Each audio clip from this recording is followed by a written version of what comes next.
Welcome to Gurukul Live Lectures. In the ongoing series of corporate governance, today we are going to talk on common governance problems in corporate failures.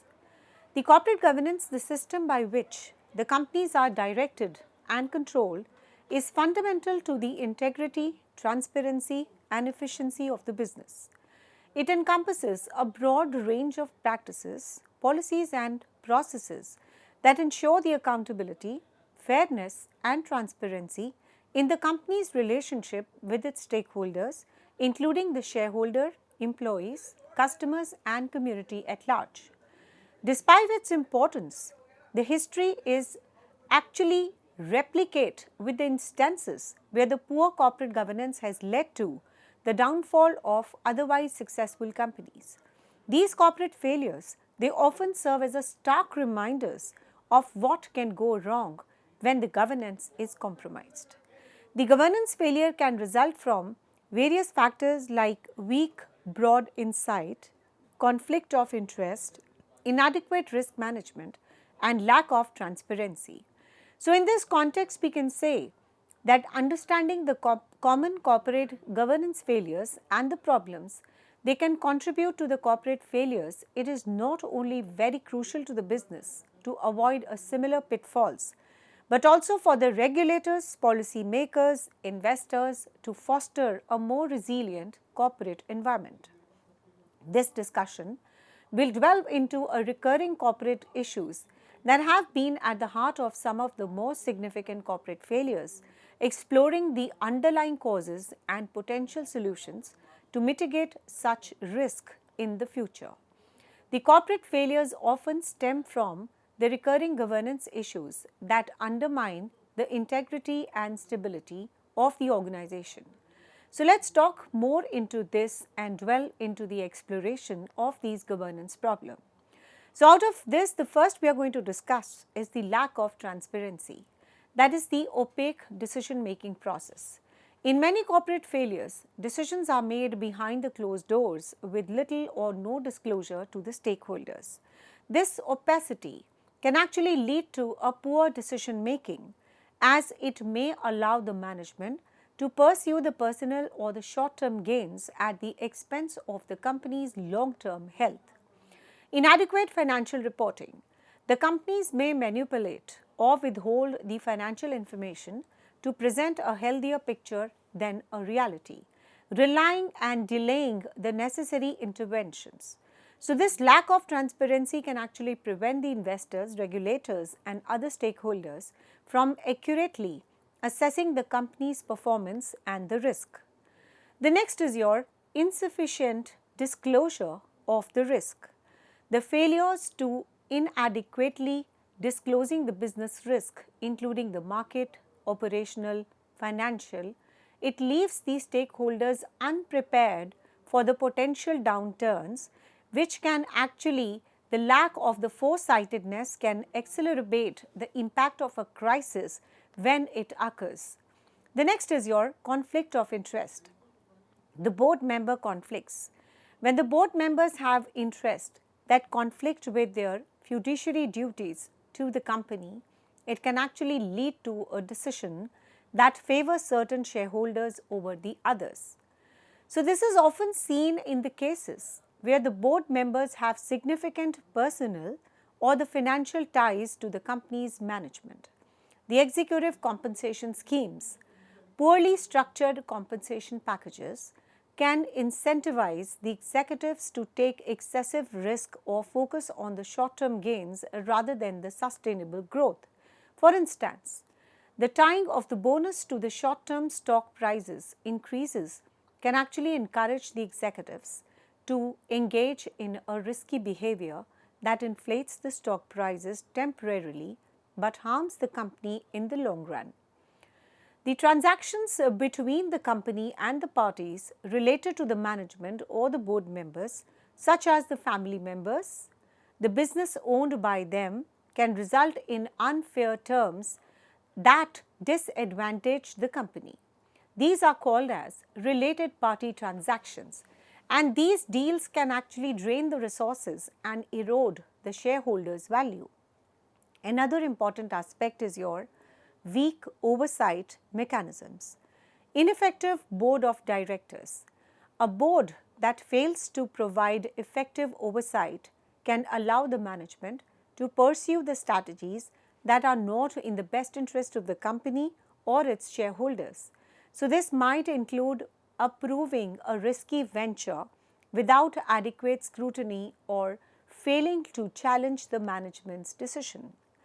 Now, this might include approving a risky venture without adequate scrutiny or failing to challenge the management decisions. So, first we will be talking on inadequate risk management. The companies may lack a robust risk management framework, leading to a failure to identify, assess, and mitigate the potential risk effectively. Without proper oversight, these risks can escalate and contribute to the company's downfall. The next is your audit failures. Internal and external audit serves as a critical check on the company's financial and operational integrity. However, when the auditors fail to identify or report the issues, it can lead to unchecked financial mismanagement and eventual collapse. Now, there are some common governance problems in the corporate failure. This leads to often due to the lack of independence, where the auditors may be swayed by a lucrative contract or relationship with the company. Now, these governance failures, when unaddressed, can culminate into a loss of the investor confidence, legal penalties, financial losses, and ultimately the collapse of the company. Effective governance requires the transparency, vigilance, and a commitment to a long-term health of the organization. The first is your comparison with the global corporate failures. The corporate governance is the system by which the companies are directed and controlled with the primary goal of ensuring the accountability, fairness, and transparency in a company's relationship with its stakeholders. When the governance fails, it can lead to a catastrophic corporate failures. Some of the most infamous global corporate collapses, such as the important failures, provide a very critical lessons in understanding the governance breakdowns. So, let's examine these failures and compare them. One of the most highly profiled governance failures in the corporate history collapsed due to a combination of the fraudulent accounting practices, weak board oversight, and conflict of interest. In this, the executives, including its CEO and the CFO, used the complex accounting loopholes, the special purpose entities, and the poor financial reporting to hide a debt from their balance sheet, misleading the investors. The following governance failures were identified: the lack of transparency. Basically, the balance sheet entities masked the company's financial health. The board failed to monitor and question the company's risk profile adequately, and definitely the accounting firm responsible for auditing also served as a consultant, creating a conflict of interest. Now, sir, there are some important ethical lessons which led to the corporate culture that prioritized the short-term gains over the long-term sustainability and the ethical considerations. In another collapse, one of the major triggers in 2008 financial crisis highlighted important governance issues. That is, it was precipitated by its aggressive risk-taking in the subprime mortgage-backed securities, poor risk management, failure to adopt the changing financial landscape, and the governance issues were because of non-risk management, which was enormous risk the firm was taking, and the company prioritized the short-term profit, particularly through a risky investments at the expense of the long-term aspects. Excessive leverage, that is a high debt to equity ratio, made the company very vulnerable to the market stocks, and the board failed to ensure that the management implemented a sound risk control and did not foresee the systematic risk posted by its business models. So, if you compare the governance issues, there was a lack of accountability in many of the leading corporate failures is mainly because of there was lack of accountability in the best interest of the shareholders and the other ones, and there was a weak board oversight. So, important corporate failures across the globe were either lacked independence or were unable to challenge the senior management effectively. And also, the companies failed to establish a robust risk management capacity and definitely a disregard for the ethical practices and the potential conflict of interest were evident in all the cases, eroding the trust and leading to the shareholders' harm. Now, as far as the Indian corporate failures are concerned, India is an emerging economy with its own distinctive corporate and the cultural environment, facing a unique corporate governance challenges. There are many governance principles which are globally applicable, and certain factors specific to India influence its corporate governance landscape. The first is your ownership concentration. In India, the corporate ownership is often concentrated in the hands of promoters. This is in stark contrast to more diversified ownership patterns seen in many Western countries. Then is your promoter-driven companies lend to and tend to prioritize the interest of the promoter over those of the minority shareholders, leading to the issues like a dominance of promoters. The promoters often have disproportionate control over the corporate decisions and sometimes sidelining the interest of the other shareholders. Then we have a related party transactions. There are some common in promoter driven firms where the dealings between the company and its related entities can actually create the conflict of interest and affect the transparency. In many Indian companies, independent directors are often closely associated with the promoter, which compromises their ability to provide the objective oversight, and this contrasts with the global practices where the board is expected to have a higher degree of independence. So, the challenges include lack of independence. In India, the independent directors may lack the authority or the will to challenge the management, especially in a promoter-led firms. The Indian board sometimes lack the requisite expertise in the risk management and the governance best practices, particularly in the sectors undergoing and changing. So, India has more strides in improving the corporate governance standards and through the regulatory reforms, but the implementation and enforcement remains uneven. So, the regulatory challenges include the regulatory arbitrage. Some companies exploit the gap in the legal framework or adopt a minimalistic approach to the compliance with the governance norms. Enforcement of laws. While India has a comprehensive corporate governance code under the Companies Act and the SEBI, that is Security Exchange Board of India regulations, enforcement can be inconsistent, especially for large and the politically connected firms. Then we have another comparative analysis of the governance issues, that is the cultural and the social factors. The cultural factors also influence the governance in India. The family-owned business which dominate the Indian corporate landscape tend to emphasize loyalty and continuity over the transparency and accountability. Additionally, the informal networks include the political connections which can influence the corporate governance decisions. They include the nepotism and cronyism. So, the decision making can be influenced by familial or political ties rather than the merit, leading to the governance lapses. So, the next is your corporate social responsibility, that is the CSR. The CSR spending, which is unique governance challenge. Ensuring that the companies comply with this law in both the spirits and the letter remains a challenge. Then there are some challenges in the public sector enterprises, that is PSEs. The public sector enterprises in India, which are owned by the government, often suffer from the governance issues like political interference.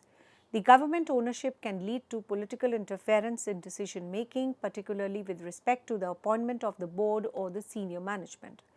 And the board of the PSEs are often less effective in providing the independent oversight and their priorities may be influenced by the governance policies rather than purely shareholder interest.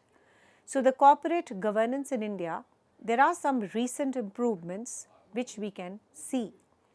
Despite the challenges, India has seen improvements in the corporate governance driven by both regulation and the market forces. The reforms like the introduction of independent director, mandatory CSR, that is the corporate social responsibility, tightening of the accounting standards, they have led to a better transparency and accountability. However, the gaps remain, especially concerning the enforcement and the role of promoters. So, while the common threads of the governance failures are evident globally, India's corporate governance landscape has its own unique characteristics, especially in the promoter driven companies and the public sector enterprises. Now, the global lessons from the corporate failures, and there is a strong need for a strong management and independent board oversight. They are very relevant to India, but the country must address its specific issues like concentrated ownership and the regulatory enforcement. Improving the corporate governance in India will require not just the stronger regulations, but also an important, paradigm shift in the corporate culture towards a greater transparency and accountability, particularly in a promoter-led firms and the public sector units.